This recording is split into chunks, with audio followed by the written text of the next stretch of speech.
अपने दौर के शेख कामिल थे। आप डाकू से वली के मर्तबे तक पहुँचे।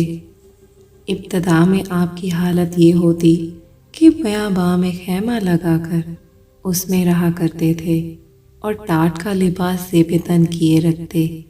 आपके गिरोह में नामी गिरामी डाकू शामिल थे।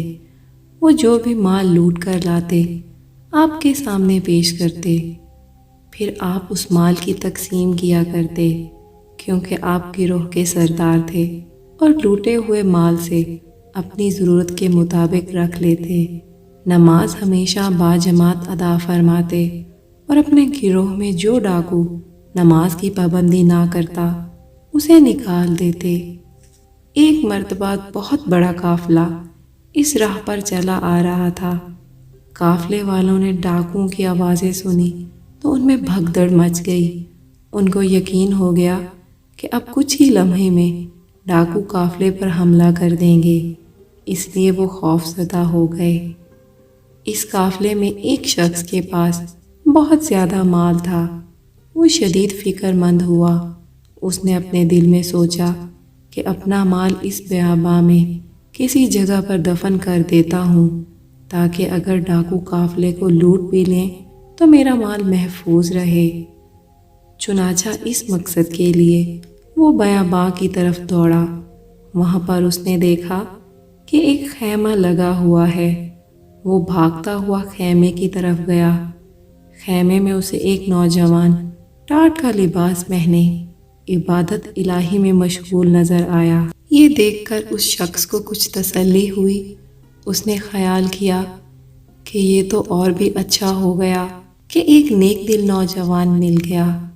अपना माल इसके सुपुर्द करता हूँ ताकि वो मेरी अमानत संभाल कर रखे। चुनाचा उसने ये सोचकर तेज़ी से आपके सामने सारा वाक़या बयान करते हुए अपने माल को बतौर अमानत रख लेने के लिए कहा। आपने उसे इशारा किया कि माल की थैली खैमे में रख दो। उसने अपनी थैली खैमे के एक कोने में रख दी और खुद मुतमईन होकर वापस काफिले में आ गया। डाकुओं ने इसी दौरान काफिले पर हमला कर दिया और वो लूट मार में मसरूफ़ हो गए। उनके हाथ काफिले वालों की जो भी कीमती चीज़ें लगी वो लूट कर ले गए। जब डाकू लूट मार करके चले गए तो वो शख्स इस खैमे की तरफ आया ताकि अपनी अमानत वापस ले सके। लेकिन जब वो खैमे के नज़दीक पहुंचा तो ये देखकर उसके होश उड़ गए कि जिस नेक शख्स के हवाले अपना माल किया था वहीं लूटा हुआ माल डाकुओं में तकसीम कर रहा है। अब तो वो बहुत पछताया और दिल में सोचा कि अफसोस मैंने किस कदर गलती की है कि अपने हाथ से अपनी तमाम जमा पूंजी इस डाकू के हवाले कर दी है। अभी वो इसी सोच में मगन था कि हज़रत फज़ैल ने उसे दूर से देखकर आवाज़ दी और अपने पास आने के लिए कहा। वो शख्स डरते डरते आपके नज़दीक आया तो आपने उससे फरमाया, तुमने जहाँ पर अपनी अमानत रखी थी वहाँ से उठा लो। वो शख्स जल्दी से आगे बढ़ा और अपनी थैली उठाकर काफिले की तरफ भाग गया। डाकुओं ने ये देखा तो कहने लगे, ए सरदार, इस काफिले में तो हमें कुछ ख़ास माल हाथ नहीं लगा था और आपने इसको इतनी बड़ी रकम वापस क्यों कर दी? आपने फरमाया, मैंने उसे इसलिए वापस कर दी है कि उस शख्स ने मुझ पर नेक गुमान किया था और मैं भी अल्लाह ताला पर नेक गुमान रखता हूँ, इसलिए मैंने उसके गुमान को सच्चा करके दिखाया है ताकि अल्लाह ताला मेरे गुमान को भी सच्चा कर दिखाएं। जब अगला दिन हुआ तो आपके गिरोह ने दूसरा काफिला लूटा। उसमें उनके हाथ काफ़ी माल आया। काफिला लूटने के बाद तमाम डाकू एक जगह पर बैठकर खाना खाने में मसरूफ़ थे कि लुटे हुए काफिले में से एक शख्स इस तरफ को आया और डाकुओं से मुखातिब होकर बोला कि तुम लोगों का कोई सरदार नहीं है? डाकुओं ने कहा, हमारा सरदार दरिया के किनारे नमाज पढ़ रहा है। उसने कहा, मगर ये तो नमाज का वक्त नहीं। डाकुओं ने कहा कि वो नफल पढ़ रहा है। वो शख्स बोला कि वो तुम्हारे साथ बैठकर खाना क्यों नहीं खाता? انہوں نے جواب دیا کہ وہ روزے رکھتا ہے۔ اس شخص نے حیرت سے کہا کہ یہ رمضان کا مہینہ تو نہیں ہے۔ ڈاکو بولے وہ نفلی روزے رکھتا ہے۔ یہ سن کر وہ شخص مزید حیران ہوا۔ آپ نے کوہ رہزنی کا پیشہ اختیار کیا ہوا تھا، مگر اس کے باوجود آپ بہت اصول پسند اور رحم دل تھے۔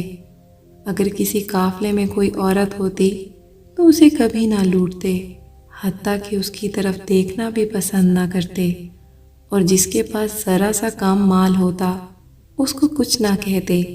اگر کبھی کسی مالدار کو لوٹتے تو اتنا مال ضرور اس کے پاس رہنے دیتے کہ جس سے وہ اپنا سفر مکمل کر سکے۔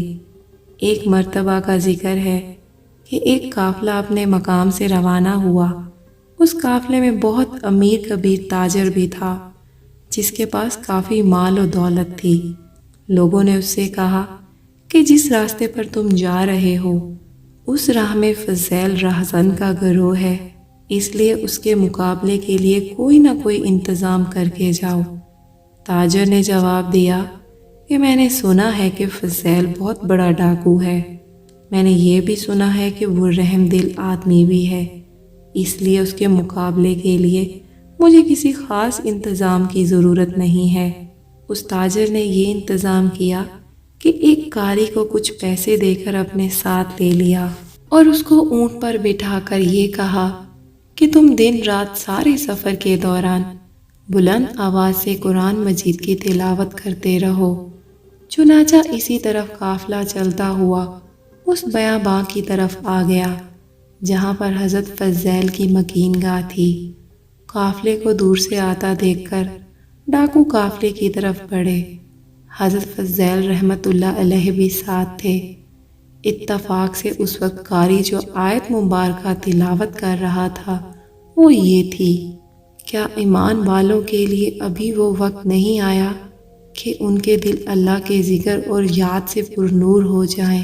اس آیت مبارکہ کو سنتے ہی حضرت فضیل کی دل کی دنیا ہی بدل گئی۔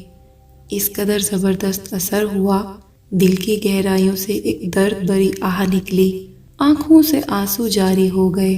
اسی وقت اللہ تعالیٰ کے حضور سچی توبہ کی اور رہزنی کے دنوں میں جس جس کو لوٹا تھا اس کو راضی کر کے معافی لی، اور پھر ہمیشہ ہمیشہ کے لیے اپنا تعلق اللہ سے جوڑ لیا۔